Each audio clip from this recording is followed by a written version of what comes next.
Bienvenidos amigos aquí a The Telenovela Baby, su podcast favorito. Somos Michi, Mari y Rosy.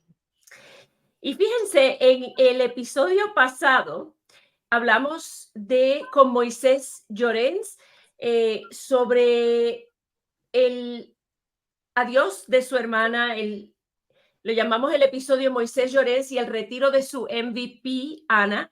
Ella se quitó la vida, fue un suicidio. Y entonces se nos ocurrió para este episodio ver otra cara de la moneda, otro lado del tema del suicidio. Así que hemos traído a otro invitado en esta ocasión. Es un invitado distinguido, es el padre José Juan Cardona Díaz, de la parroquia San Juan de la Cruz. Y Rosy, te doy la palabra a ti para que lo presentes. Bueno, el padre José Juan ha estado en la parroquia hace 13 años. Yo lo conozco hace 13 años. Ha estado de sacerdote hace 23 años. Es un sacerdote, bueno, yo lo considero excepcional, pero yo tengo un bias brutal porque es mi sacerdote, lo conozco hace muchísimo tiempo. Y tiene un talento especial, sobre todo para explicar estos temas que son un poco más difíciles.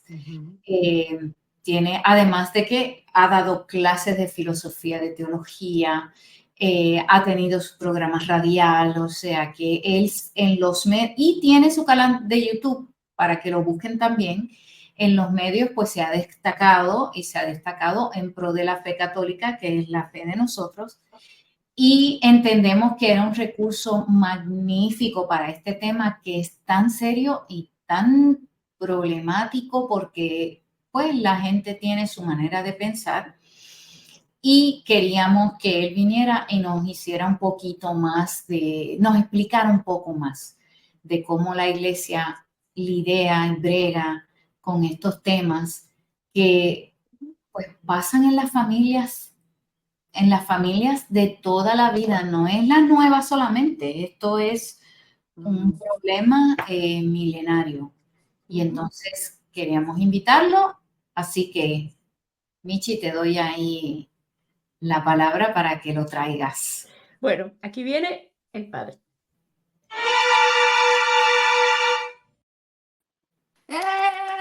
Saludos, saludos. Bienvenido. Muchas gracias. ¿Qué tal? Y bueno, padre José Juan, gracias por su tiempo, gracias por Gracias por la invitación. Muchas gracias. Y es un tema, pues, serio, pero es un tema donde hay muchas dudas, yo creo que todavía. Es un tema que me apasiona porque se habla muy poco y hay que educarse hoy día en todos esos temas porque es una realidad. Es una realidad y como decía al principio, que era Rosana, que era algo milenario y las dudas al respecto son milenarias también. Los seres humanos tendemos a juzgar. O juzgamos bien o juzgamos mal. Y cuando alguien se suicida, rápido, se emiten muchos juicios. Y detrás de eso hay muchas cosas que hay que ponderar y considerar. Y el contrario, no emitir juicio porque eso le corresponde a Dios realmente. Así es. Pues sí. Sí, porque uno piensa y ha escuchado, ay, va al infierno si se suicida. Exacto. O sea, ¿qué piensa la iglesia del suicidio?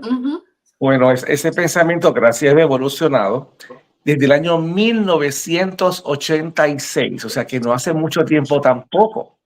Okay. Por eso todavía, por ejemplo, alguien se suicida y gente cercana a mí me dice, pero padre, ¿verdad que se condenó? Y yo los miro, ¿qué? No puedo decir que se haya condenado. Entonces, todavía se está bebiendo un poco del pensamiento medieval de que todo el que se suicidaba ya estaba condenado eternamente y iba al infierno.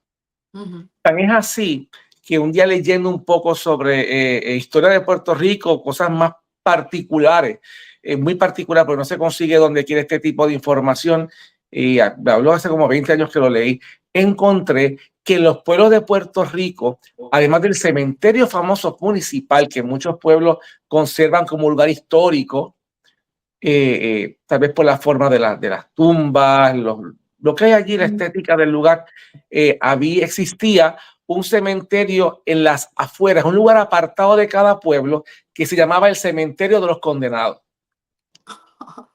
Y en ese cementerio, obviamente, había pocos cuerpos, ¿verdad? No personas, ya no son personas, ya no hay alma allí, pocos cuerpos. Pero entonces el cementerio de los condenados eran los que se suicidaban. Entonces, solamente la gente iba allí a enterrar el cadáver el día del entierro. Todo el mundo se devolvía y esa persona era totalmente olvidada. Ese respeto por visitar el cementerio, por estos seres queridos, hacer una oración, llevar una flor o unas flores, y la persona no está allí, quedan los restos, por respeto a los restos que quedan allí. Eso no se le consideraba a estas personas que se suicidaban. Yo considero que era como que un juicio así, un señalamiento social muy fuerte. O sea que los eran despreciados. Eran despreciados totalmente. Hasta los restos socialmente eran como que sacados de la sociedad. Si venimos a ver en un pueblo, el cementerio es un lugar también de la sociedad del pueblo, ¿verdad? Pues una ciudad, un lugar importante. Pues hasta de esa manera se les juzgaba, se sacaban del... Y tan es así que tratar de usar un poco mi lógica, ver en qué lugar, por ejemplo, yo soy de Añasco, en qué donde pudiese haber estado ese cementerio, pero como eran lugares tan apartados, y hoy día con el crecimiento demográfico, lugares apartados son el centro de los pueblos de la ciudad, pues quién sabe. Wow. Y entonces, un dato muy interesante cuando lo leí, un poco de historia así en Puerto Rico. Y yo no dudo que haber sido haciendo así, eso haya venido de España y que otros países latinoamericanos hayan tenido esa misma costumbre. Lo que pasa es que como eran olvidados, luego cuando eso cae en desuso, simplemente se olvidó el lugar. Los lugares se lo olvidaron también. Wow.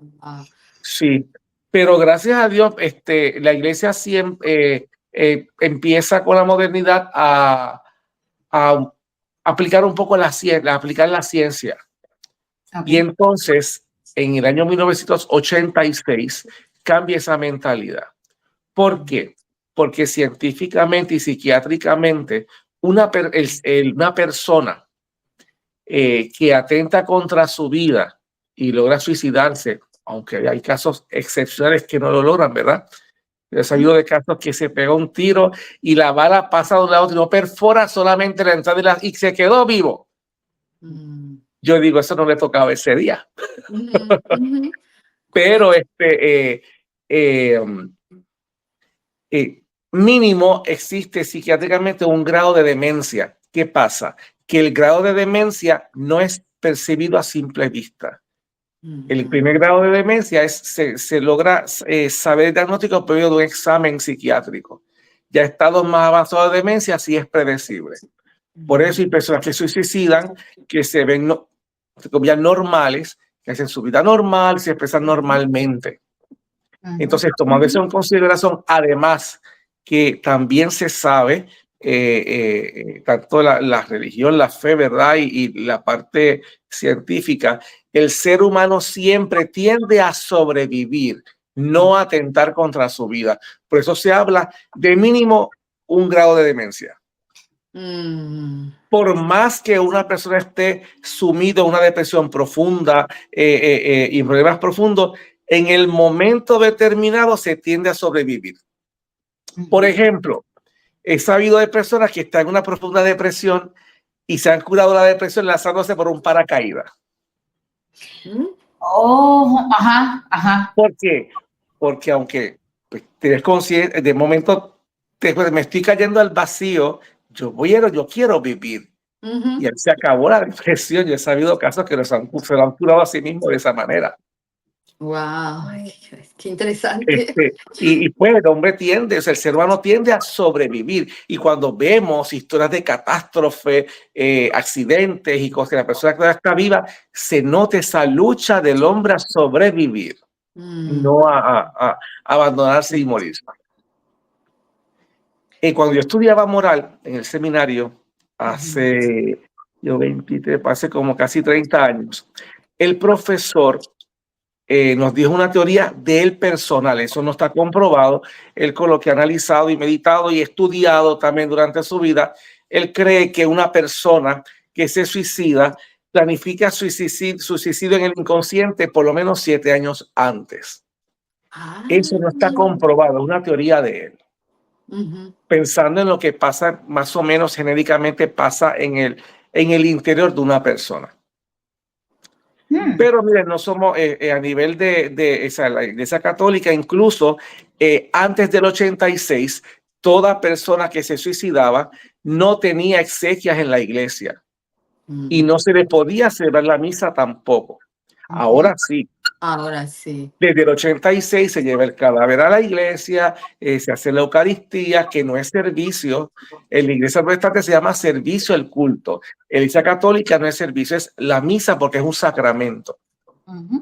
Y entonces, pues se da la misa, el sacramento de la Eucaristía, se reza por su alma, incluso se pide al cementerio, bendecir la cripta, ¿verdad? La tumba donde va a ser enterrado, como todo ser humano, porque el sentido de llevarnos a todos los restos mortales nuestros a la iglesia es el siguiente. Todo católico es bautizado y nos bautizan en la iglesia, pero la iglesia es el día que la iglesia te recibe con el sacramento del bautismo.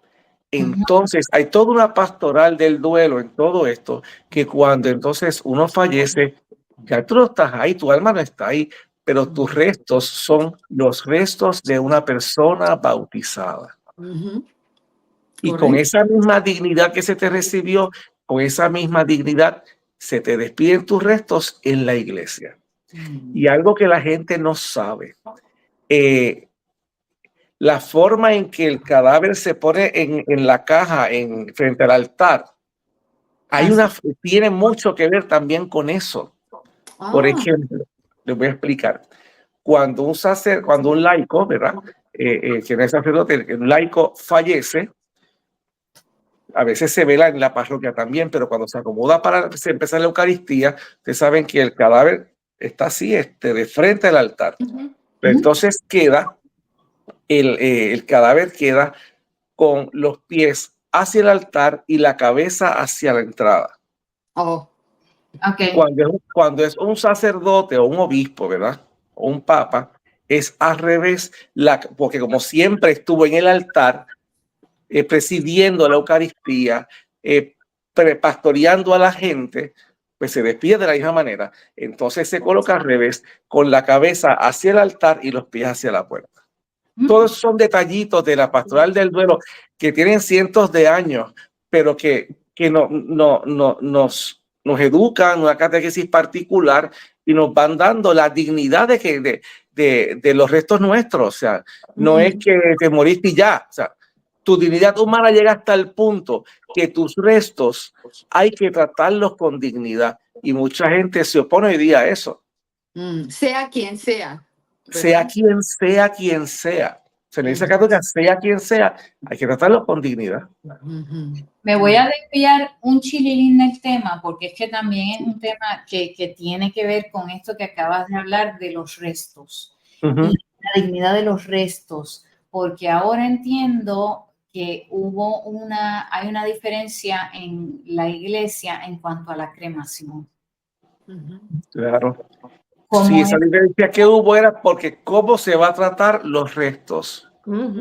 Por eso la iglesia católica pide que sea un columbrero, un lugar, usa la palabra digno. No es tirarlo en el mar, no es tirarlo por el campo, porque eso es un sentido más humanista, no teológico. Porque tú eres un bautizado, hacer bautizado es una relación con Dios, la relación con tu fe. Si lo decimos genéricamente, una relación con el trascendente, diciéndolo genéricamente hablando, ¿eh? Claro, pero entonces, estoy asumiendo que la iglesia, porque antes se decía, de nuevo, con lo de antes, que uno no lo podían cremar, lo tenían que era pecado. Lo tenían que enterrar, que eso de la cremación, que eso no y también es que el rito funerario nuestro, el que todos conocemos por los siglos de los siglos, viene del libro de los Macabeos en el Antiguo Testamento. Que se velaba 3 días, eso aparece en el rito exactamente como ahora. Se velaba 3 días, toda esa cosa, se iba al cementerio, se enterraba. Creo que el nombre no era cementerio, pero era el mismo estilo de un cementerio. Este es el rito de los macabeos. Okay. Y ese es el rito que siempre ha existido por los siglos de los siglos y la costumbre que ha habido. Claro, cristianizado ya porque esto es en el Antiguo Testamento, ya con Jesucristo se cristianizan las cosas. Y al tener la Iglesia Católica ya como una estructura particular y ordenar las cosas de una manera particular, pues tiene sus raíces ahí, pero tiene su evolución.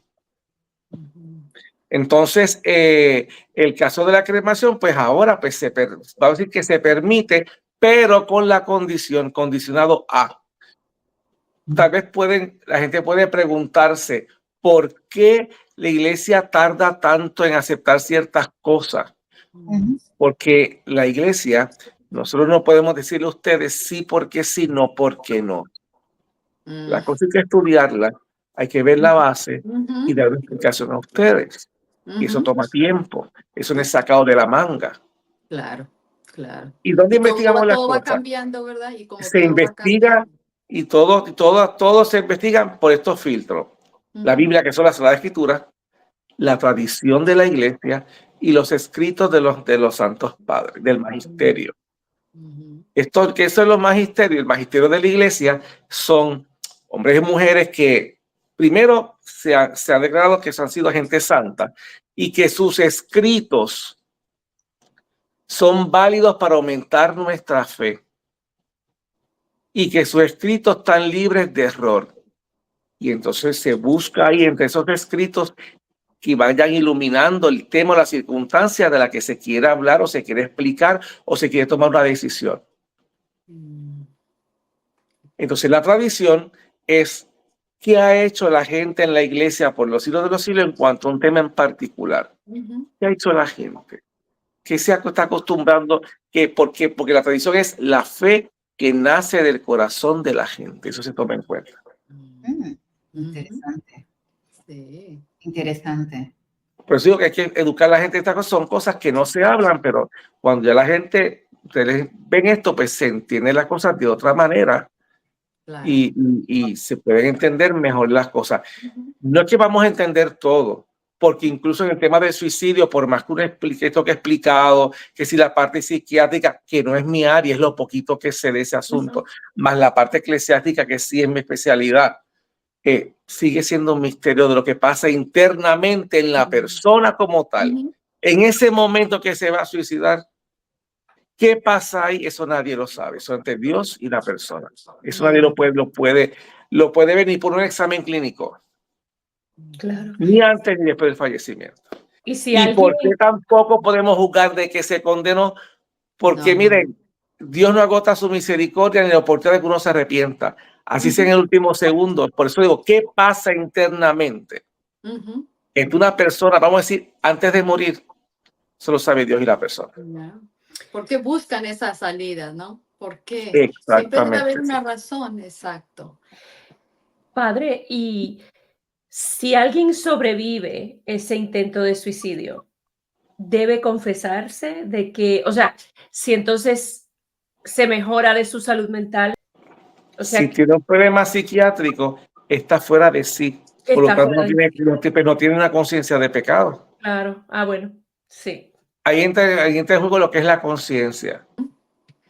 Pues también hay personas que hacen los intentos para manipular y usan recursos que tienen un mayor % de saludoso, como el de las pastillas. Hay gente que se toma el frasco de pastilla y lo avisa. Trata de que, pues claro, para que alguien venga y lo rescate. Atención. Correcto. Atención. Es un llamado de ayuda si necesitan. Sí. Y padre, ¿cómo ayuda la iglesia, digamos, a este tipo de personas que en algún momento buscan a la iglesia después de haber atentado contra su vida y quieren cambiar? ¿Cómo Pues es miren, que la iglesia los ayuda? Yo no he conocido casos que después del intento y no lo haya logrado, hayan ido a buscar ayuda. Usualmente lo rápido le caen encima a los psiquiatría, o sea, el ámbito médico. Pero yo no he tenido ningún caso a mí. Oficial no ha llegado, a mí personalmente no me ha tocado atender ningún caso. Algún hermano sacerdote sí, Tiene que haberlos. Sí. Tiene que haberlos. Porque entonces cuando la persona sobrevive a un intento de suicidio que llega como que al estado de conciencia más pleno, no que tenía antes, entra en juego entonces el cargo de conciencia, todo culpa, y eso hay que manejar, saberlo manejar. No solamente desde el punto de vista espiritual, sino desde el punto de vista también psicológico. Pasa que nosotros los sacerdotes sí tenemos que ser algo de psicólogo, algo de psiquiatra, algo de psicoterapeuta, usamos un poco de todo. Sí. Por ejemplo, cuando viene un caso de depresión, sí tengo el elemento de yo he ayudado a mucha gente a salir de la depresión y tengo mi manera de ayudar a lograrlo, fórmula. Pero tuve un caso una vez que yo le dije, mira, esto se escapa de mí, tienes que buscar un psiquiatra. Ya tu caso se escapa de mí. ¿Y cómo se brega con la familia cuando ya la persona se ha suicidado que lo logró? Hay precisamente es hablar este tipo de, lo que estoy comunicándoles a ustedes, eso porque la familia rápido, el dolor se condenó. Es el primer dolor fuerte que tiene la familia, sobre todo si gente joven, los papás, o son gente mayor, los hijos. O sea, la familia más cercana, el dolor se condenó. Y no hay que llenarlos de esperanza, porque Dios también es esperanza. Claro, Dios es misericordioso, Dios es amoroso. Olvidamos que Dios es justo. Pero en ese caso, no está consciente de todo lo que está haciendo, de sus actos. No se suicidó de manera libre. Ahí entra el caso de la libertad. Cuando tú no estás en tu sano juicio, tú no eres libre. O la desesperación, muchas veces. Después la desesperación te libra de tu libertad. O sea, no te da libertad. Claro. E incluso esa desesperación es el caso de ahí entra lo que es el campo de la fe, la falta de fe también. Se sucumbe ante la falta de fe, porque la persona simplemente no tenía fe, pero eso no nos corresponde a nosotros decir qué pasó en cada caso. Estoy diciendo cosas que pueden pasar de caso en caso. No es que cada caso es exactamente lo mismo. No. Pues no podemos encajonar a todo el mundo, pero todo el mismo poder. No. Cada persona tiene su historia. Cada persona, la historia es diferente. Sí. Y cada persona la va a manejar desde su realidad. De acuerdo a lo que viven también, ¿no? Exacto, esa es la realidad. No todas las vidas, tenemos vidas iguales, entonces a veces no nadie tiene una vida igual. Circunstancias. Sí. Si buscamos la vida de los santos, vamos a ver que cada historia es diferente. El fin, ¿cuál fue? Se dejaron salvar por Dios, están en el reino de los cielos. Y ahí te das cuenta que el último empujón lo da Dios para la salvación. No es algo meramente humano. Aunque el santo tal se veía, no todo esto, algunos santos lo veían que rezando como que flotaba en el aire. Ellos no se daban cuenta, era un signo para la gente, pero aún así todavía le faltaba por mejorar cosas en el día a día para ser santo. El último empujón, eso leyendo la vida de los santos he visto, el último empujón lo da Dios. Es gracia de Dios. Pero uno disponerse y trabajarse uno para dejarse salvar por Dios. Y entonces, ¿por qué entonces cada historia es diferente? Porque Dios quiere que nosotros nos dejemos guiar por Él y para que Él ilumine la realidad y respondamos cada uno en la historia que nos toca vivir. Correcto. En la vida de los santos, ¿por qué revolucionaron los santos? No solamente era porque rezaban mucho, iban mucho a la Eucaristía, iban a la iglesia, porque hacían el bien de una manera diferente. Claro. Hacían el bien desinteresadamente, hacían el bien sin publicarlo. Claro. Y eso pues no lo hace todo el mundo, hoy día menos. Entonces, y cómo iluminaban y cómo ayudaban a otros, iluminaban la realidad de vida de otros. Sin interés en alguno, ¿verdad? Sí, exactamente. Pero volvemos al tema del suicidio. En la familia, entonces, también hay que ver la historia, de la familia, que se acerque que el miembro de la familia es el que pide ayuda, y sobre todo llenarlo de esperanza, de una esperanza real, porque a veces se piensa, no, una esperanza ficticia, no. A veces cuando se habla del duelo, como dicen, cuando uno se muere todo el mundo era bueno. Sí, eso lo sabemos. Alguien se muere, podía ser una persona que públicamente se sabía lo mal que se portaba, y el día del velatorio, del entierro, cuando esté en el duelo, no, lo ponían casi un santo. O sea, sí, exacto. Sí, ¿no? Sí, sí. Yo tengo a mi perro Sebastián por ahí, dando vueltas también. Perdone. No, tranquila. Y entonces, a mí me ha pasado que me ha tocado la misa de alguien en particular, famoso, y que pues públicamente no es muy buena persona, y entonces tengo yo que concentrarme cómo voy yo a hacer la homilía sin que la gente vaya a tomarlo, ¿verdad? De otra Que estoy manera. hablando de la persona, o que estoy incluso ¿cómo es? Disculpando.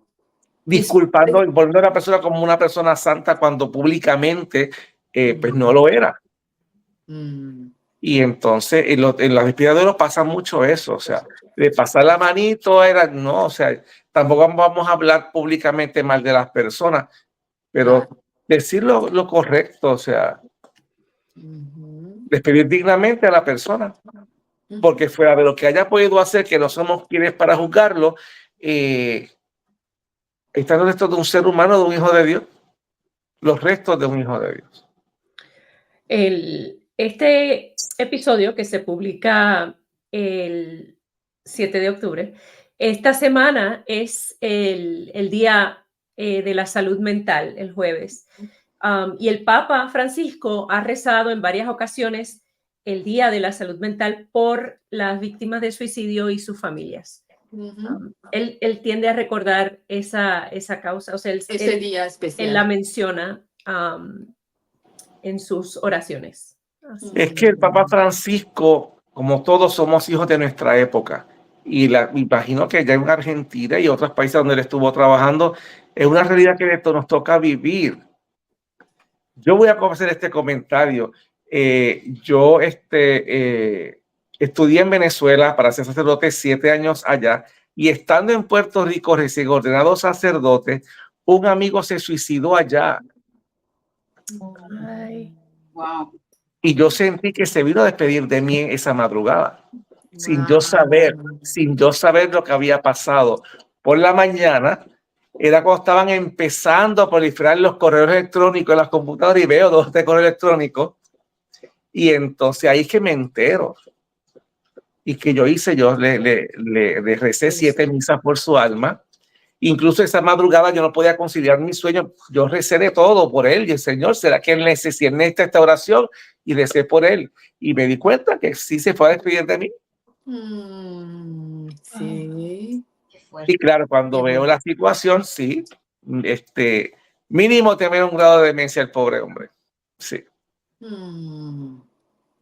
Con él, lo que había estudiado lo corroboré, con ese caso, por dar un ejemplo. Wow. Y que sigue siendo un misterio, o sea, esa situación sigue siendo un misterio de lo que pasa dentro de la persona. Sí. Sí, definitivamente. Como eso de que yo sentía que se fue a despedir, porque me quedé sentado a las 2 de la mañana en la cama pensando en esa persona, y no conseguí el sueño hasta las 5 de la mañana. Me puse a rezar. Yo, pues, Señor, ¿será que esa alma dice que él necesita? No dije esa.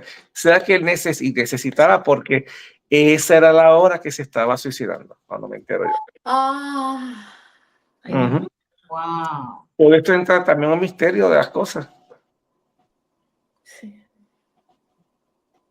Sí. Wow, qué difícil. Wow. Sí, sí. Eso es casi una conexión telepática ahí entre. No sé cómo llamarle, cosas de Dios. Misericordia de Dios. Yo también siempre digo cosas de Dios. Misericordia de Dios, porque estás haciendo atentado contra tu vida, y que haya alguien rezando por ti en ese momento es es el amor de Dios, de verdad. Ujú. Es el amor de Dios. Sí. Sí, Ahí uno puede ver la misericordia y el amor de Dios. sí, definitivamente. Sí. Yo ¿Alguna otra pregunta? Sé que lo dejé pensando con el caso, pero Sí. Wow. De verdad que sí, de verdad que sí. Digamos, a mí me ha pasado, bueno, no sé si es algo también, pero mi mamá falleció con COVID, justamente en la época exactamente que todavía no había vacuna, no había nada. No pude ir a México. La entregó mi hermano al hospital y al otro día pues le dijeron que había fallecido, le dieron unas horas para que fuera a reconocer el cuerpo, solamente él, y después se la entregaron en cenizas. Yo no podía superar eso porque no tuve la oportunidad de ir y tuve mucho tiempo llorando y llorando y llorando que me sentía tan triste y muy triste. Entonces siempre que me ponía a llorar, un día, por alguna razón, una amiga, una señora más o menos de la edad de mi mamá, me llama, que había conocido a mi mamá en una oportunidad que me visitó mi mami, y la señora me habla y me dice, y justamente yo estaba llorando, acordándome, pero así estaba con esa ira de mí misma, porque no había podido estar ahí. Y esta señora me llama. También sentido de impotencia. Sí, me acuerdo muy bien de ese día porque sonó el teléfono y hasta brinqué así y agarré el teléfono y veo al teléfono de la señora. No es alguien con que hablo todo el tiempo, muy de vez en cuando con la señora, y en ese momento me dice que quiere saber cómo estoy, que se acordó de mí y que solamente me quiere decir que mi mamá está bien, que mi mamá se fue contenta con lo que yo he hecho en la vida, que no me sienta triste, que yo siempre voy a tener gente que me quiera. Y se lo juro que yo sentí así como que un respiro tan fuerte que se fue, como que se fue esa tristeza de una manera tan especial para mí, ¿no? Y me dijo, no te preocupes, te quiso mucho y te va a querer siempre, y donde esté va a estar siempre pensando en ti y siempre va a estar y recordándote, y tú la vas a sentir siempre. Y de verdad, padre, siempre mi mamá es como que cualquier angustia, cualquier cosa es como que me manda, o tengo un sueño con ella o algo que me hace sentir que siempre va a estar conmigo, que no tengo que sufrir porque ella ya no está aquí. Pero me acuerdo muy bien de ese momento. Sí, esa historia de lo que te pasó con tu mamá, en el tiempo de COVID hay muchas historias similares y son situaciones fuertes. Por ejemplo, explicándome lo de tu mamá, recuerdo una historia de un muchacho en Madrid que se subió por la ventana del hospital a ver a su madre. Pues no podía estar adentro y dormía allí, estaba 24/7 allí hasta que su madre murió. Wow. Y estos momentos que son situaciones límites, que no son comunes porque no son cosas que nos tenemos que enfrentar todos los días. Hay misterios envueltos en la relación de que el ser humano con otros, a hijo y padre, padre, madre, ¿entiendes? Es ese momento de decir estoy aquí, y cuando parten, esa intranquilidad, la impotencia que te dio, que sentiste que te dio ira, esa misma impotencia te daba ira interna, no te dejaba percibir, porque es difícil, es un momento muy difícil para no ponerse a percibir realmente que la persona muriendo en gracia de Dios va a estar mejor que lo que se está aquí. Y aún sabiendo y teniendo certeza de esa esperanza de la vida eterna, y que nacemos la verdadera vida donde no se vuelva a sufrir el reino de Dios, lo sabe, o sea, se sabe. Por yo tengo esa fe, tengo esa certeza también. Pero lo que nos duele es esa separación física, que esa persona que tanto amamos físicamente no va a estar cerca de mí o entre nosotros. Y esa es la parte que nos duele. No quiere decir que uno tenga fe, que uno tenga esperanza, que uno tenga confianza en Dios. No, es esa parte muy humana y muy genuina. No es criticable, es muy genuina nuestra, que nos duele. Por ejemplo, cuando el papá de Rosy falleció, yo le decía a Rosy años antes, cuando tu papá fallezca, yo presido la Eucaristía, pero yo no voy a poder predicar, hacer la homilía. Y cuando pasó rápido, Rosy me dice, padre, buscas el sacerdote, lo buscaste, y le dije, siento que lo voy a poder hacer. Y lo hice. Sí. Dios me dio la fuerza y de la predicación, la homilía como era y todo. Sí, sí. Y momentos fuertes que entonces ahí tiene uno que buscar cómo lidiar la parte humana con tu parte espiritual. Porque somos cuerpo, alma y entendimiento. Y esas tres cosas tenemos que irlas manejando. Entonces el entendimiento muchas veces hay que purificar el entendimiento. Y se purifica pues lo que no se entiende, pues, confiar en Dios. Y lo que no se entiende muchas veces, Dios da la certeza, pero no la puedes entender. La certeza que te da Dios de muchas cosas, pero es tan importante esa relación con Dios. Él nos da certezas de cosas que no podemos entender, pero que su sola certeza nos da una tranquilidad que es suficiente. Entonces nos enfrascamos muchas veces por entenderlo todo y nos enredamos. Y por eso decimos, Dios no es complicado, los complicados somos nosotros. Y entonces, por eso siempre que parte un ser querido, nos va a doler. Entonces, en el caso del suicidio, es una muerte que no se esperaba. Exacto. Es un accidente. De momento, murió al momento del accidente, no se esperaba. Entonces, en el momento del COVID, ¿qué tenemos que manejar? ¿Cuántas personas fallecieron que no querían ser cremadas? Ni ellos ni su familia. Pero era la ley del momento y había que hacerlo de esa manera porque era el peligro a un contagio mayor. Exacto. O sea, todo eso tengo que entonces irlo manejando y digiriendo poco a poco. Somos seres humanos, no vamos a digerirlo de un segundo. Nos toma tiempo. Toma tiempo. Sí. Y eso no quiere decir que no haya fe. No, nos toma tiempo porque somos seres humanos. Eso sí, echar mano de la fe en todo momento. Claro que sí. Y no olvidar que Dios siempre está ahí. Eso no lo despinta nadie. Y ese momento del COVID, porque también, obviamente, como la gente estaba bien enferma, no había vacuna todavía, pero la gente también quería tener sus ritos finales.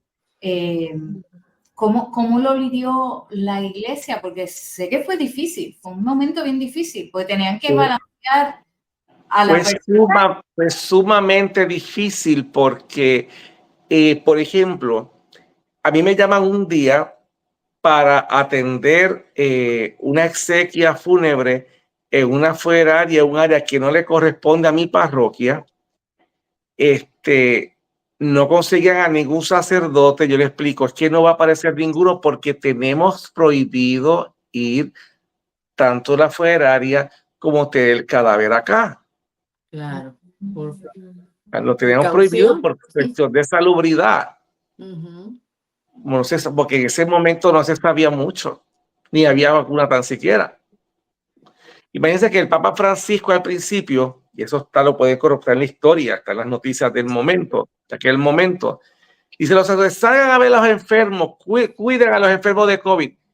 Y el Papa tuvo que retractarse porque en un día se le murieron 100 sacerdotes en Roma. Sí, wow. Sí. Y ahí entonces, no, espérate, esto va más allá de lo que pensábamos. Claro. Sí. Y entonces, incluso en el momento del enterramiento, no había familia, era simplemente despedir en la sala de la funeraria, todo el mundo se iba y allá se encargaban del cadáver. Sí, muy La triste. familia no podía pasar al lugar del enterramiento tampoco. Sí. Wow. Es muy complejo, donde juega un poco, donde nos juega una mala pasada la parte afectiva genuina, Sí. que no es mala de nosotros. Y si se dan cuenta, estamos hablando aquí de la parte de la fe, la parte humana, de esa parte afectiva nuestra, y cómo ir asimilando todo eso. La fe, nuestra parte afectiva, nuestra parte humana. Cuerpo, alma y entendimiento. Claro. Sí. Sí, sí, sí. Sí, nosotros, mi hermano, de hecho, fue a un servicio, como que un año, un servicio funerario, pero creo que fue un año después de que falleciera la persona. O sea, porque no, pues sí, no lo pudieron hacer en su momento. O algunas fueron en Zoom, hicieron también También.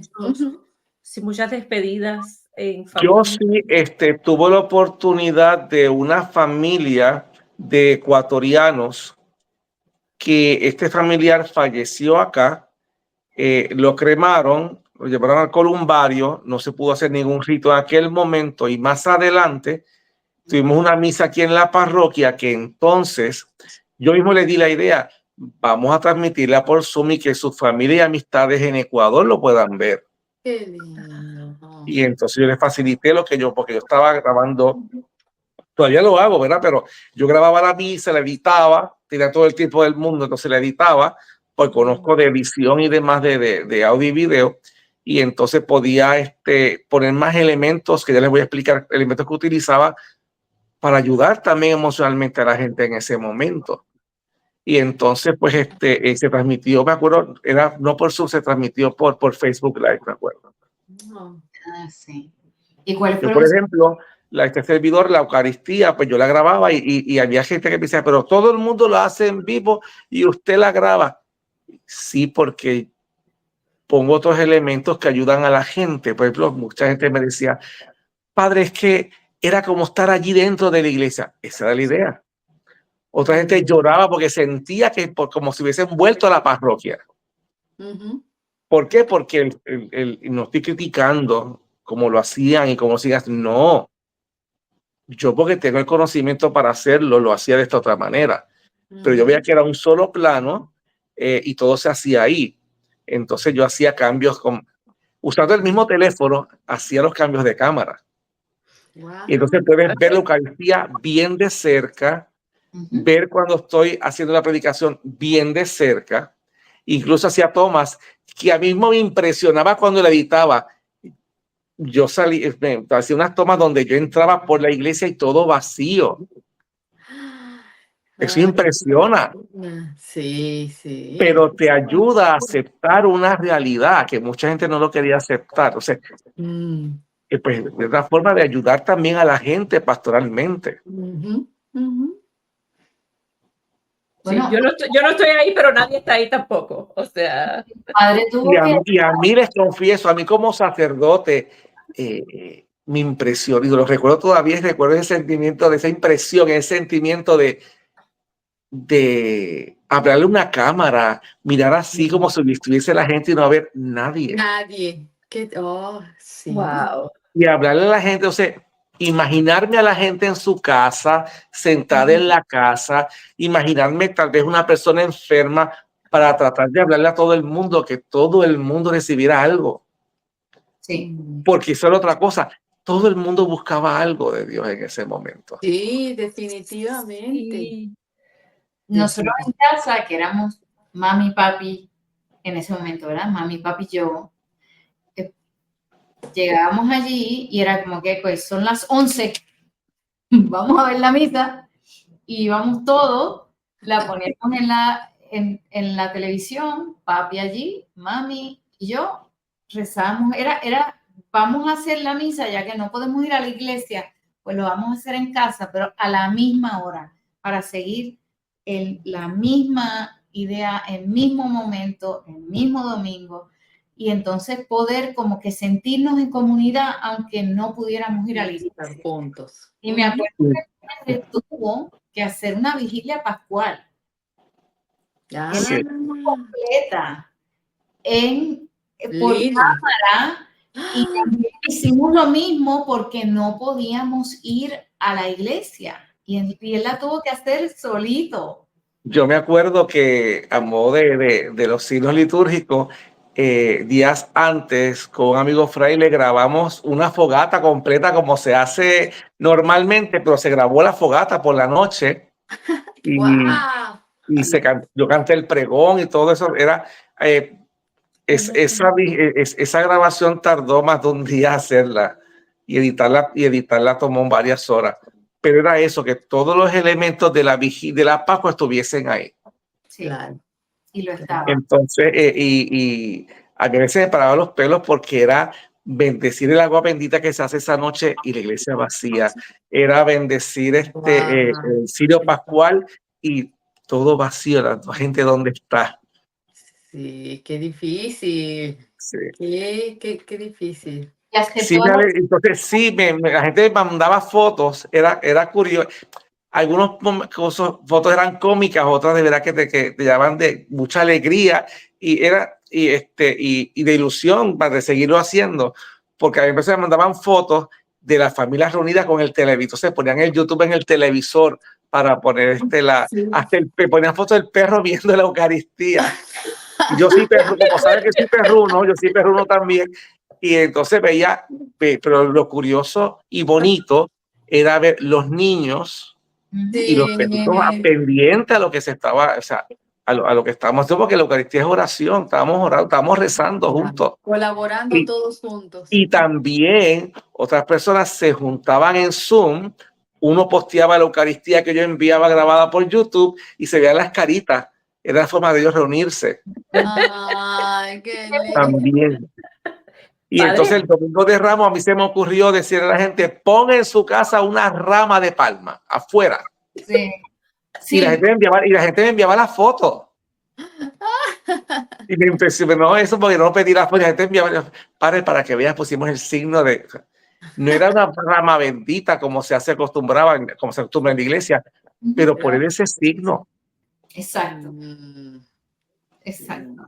Sí, sí, Pero la sí. fe no depende de ese signo, pero ese signo ayuda a alimentar la fe. Claro.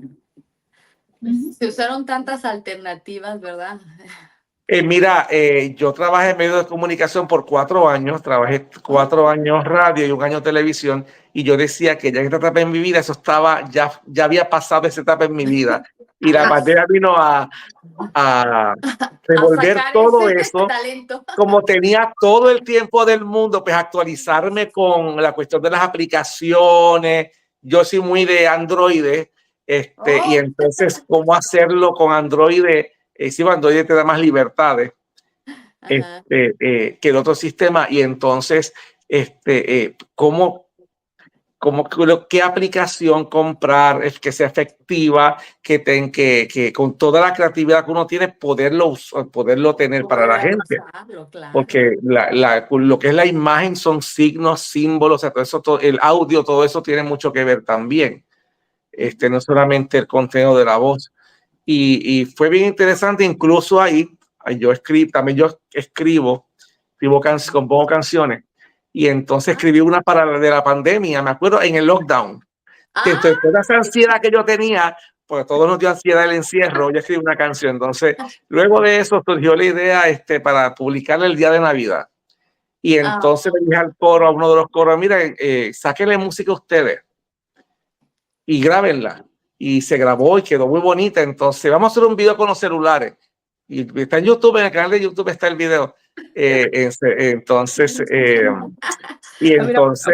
el video está todo hecho a celulares.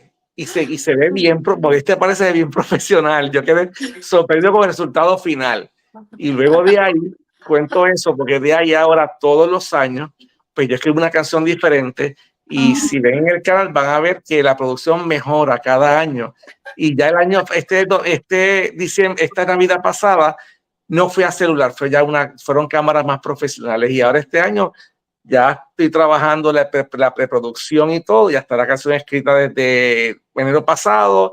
y ya estamos con la de las armonías, la melodía, los invitados. Vamos, cada año vamos levantando, raising the bar, levantando la calidad. Rosy, ¿tú sales en el video? En el último sí.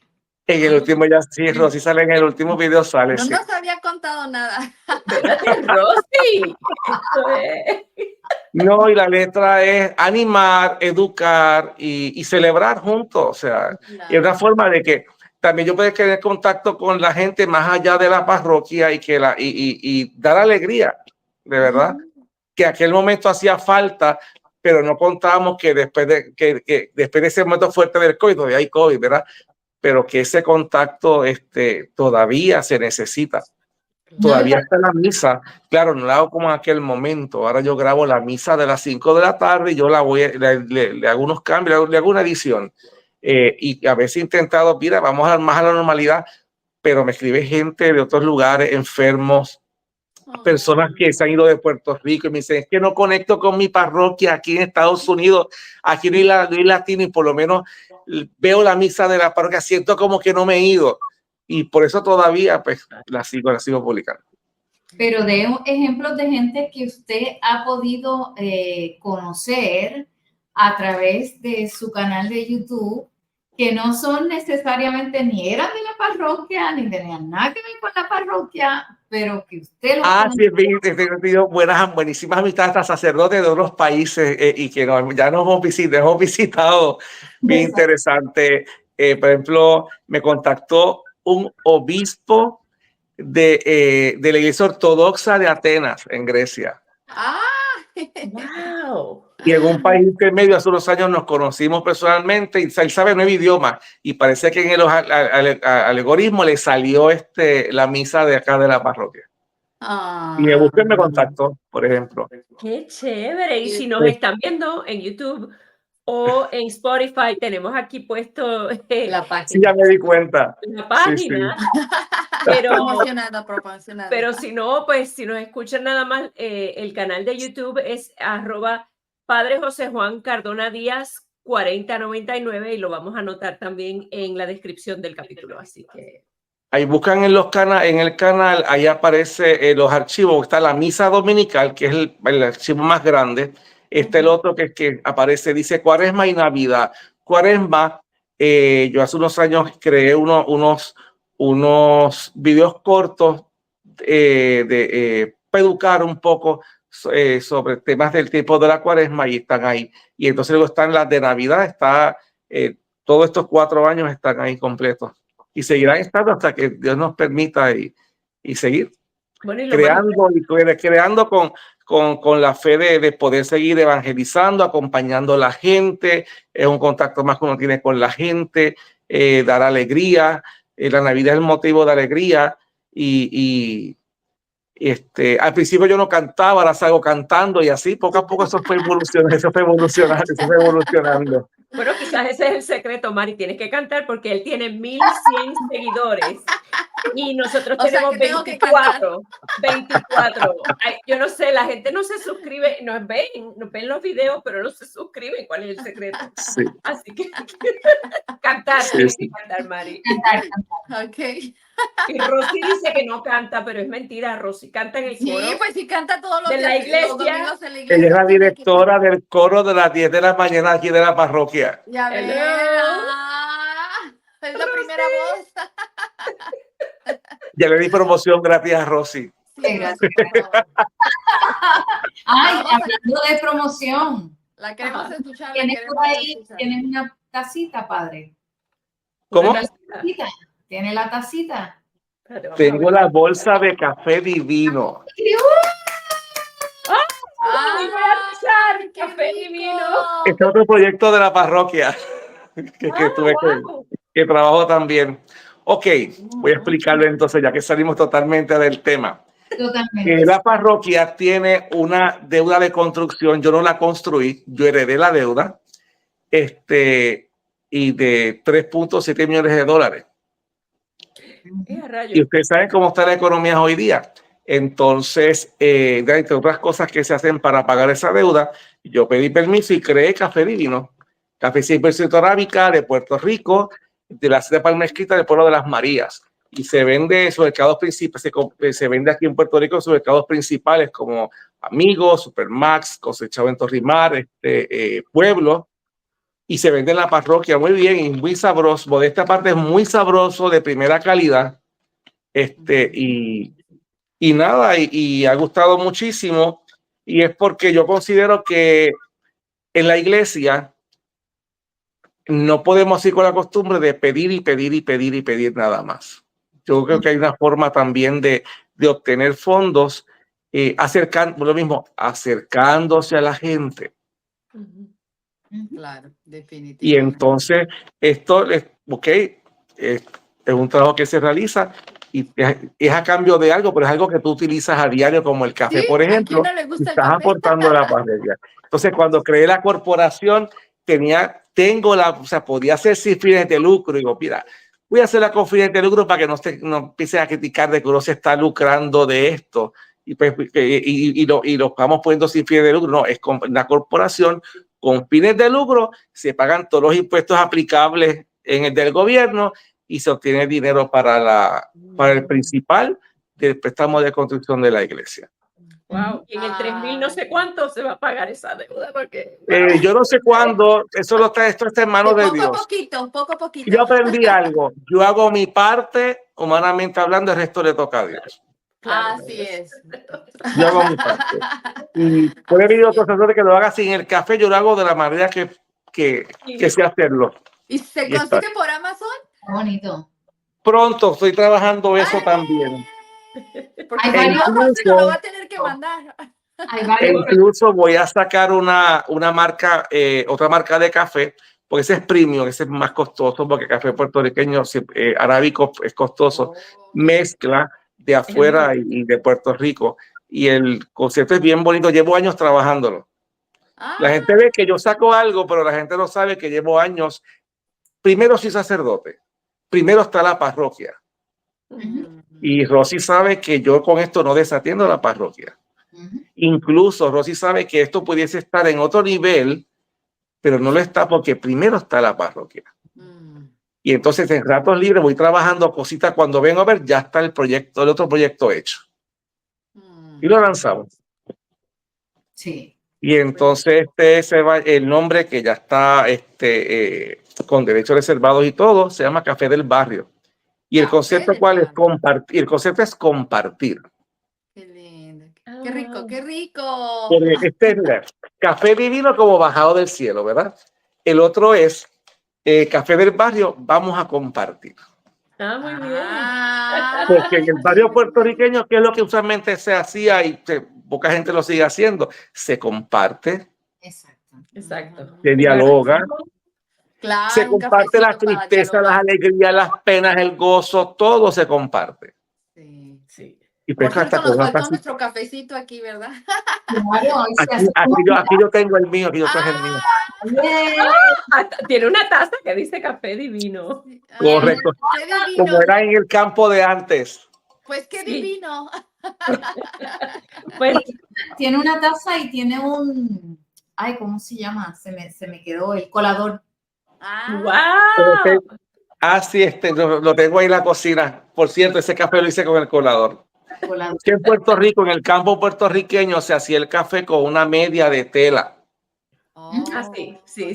Y entonces, creando todo el concepto del café, estuve en una expo de café y chocolate aquí en Puerto Rico y yo quería hacer algo diferente. Todo el mundo pone su máquina expreso, latte art, todo esto. Yo quería hacer algo diferente y se me ocurrió y yo pues estuve allí, vestido de sacerdote con mi delantal de café divino, esa es la imagen del café. Este servidor con el delantal de café divino, vestido de sacerdote. Y alguien me preguntaba, ¿es un uniforme o es sacerdote de verdad? No es de verdad. Pues lo compro ahora. Entonces yo hacía como se hacía antes el café, a la misma vez veía la reacción de la gente. Y era bello porque veía que padres le decían a los hijos, tú ves lo que él está haciendo, así lo hacía abuela en casa. Entonces otras personas me decían, ay, eso yo lo hacía cuando Huracán María, así que yo hacía el café cuando Huracán María, recordando el último huracán fuerte que tuvimos. Sí. También descubrí cómo muchos niños están tomando café porque papá y mamá le están enseñando a tomar café. Sí. Entonces, yo terminé de firmar con los brazos, porque eso es todo el tiempo haciendo el café el fin de semana, ¿verdad? Pero fue una experiencia hermosa con la gente, ver la reacción de la gente. Y pues se está haciendo algo bonito para la parroquia, para ayudar también económicamente a la parroquia. Sí. Y el hashtag era, no es disfraz de Halloween. Está buena. Sí. Sí, no, algunas personas se me acercaban que pensaban que era una imagen publicitaria nada más, y no, yo soy sacerdote de verdad. Hablando de Halloween, y para que vean el sentido del humor del padre, en uno de los primeros Halloween que nosotros compartimos, él me manda un lemita que decía, basta con la cacería de brujas, dejen a mis amigas en paz.